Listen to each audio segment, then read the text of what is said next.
but I know that I'll be fine. If you send me to the dark, give this world a light to shine, cause there's gonna be a lot of people mad if I die.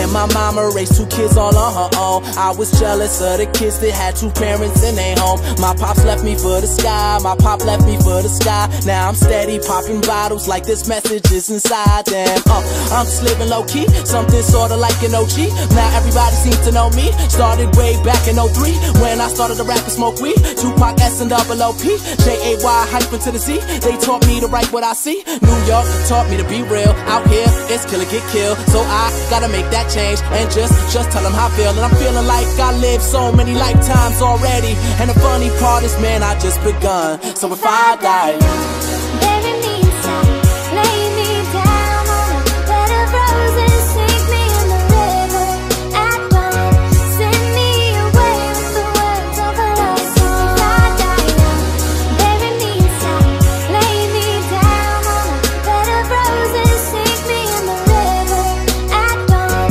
send me away with the words of a if I die. Let me get a chance to say the things I never say, cause where I'm from we lose somebody every single day. And the mothers see the funerals, the sons before their sons turn 21. I swear I wonder why the heck I even pray. I take that back, I know y'all feel it. I shot this down but it's gone in my lyrics. First they wanna sign me, then they wanna confine me. Oh wait, oh yeah, I get it. Kill my physical but never my spirit. Just be careful when you burn them bridges. Once it's burning, can't return. It's how you learn and not being given. Goddamn, hear my sound. I go in but I don't back down. I'm that king but I don't rock crowns. Oh wake up, I do okay. Yup, no sympathy, no way. That's just not how I was raised. I'd rather get down and slay everybody that's in my way. It's okay, and you can be the best and that's okay, but me being the worst, that's just no way. So as long as I am living, I'm blessed with what I'm giving, I'm good. If I die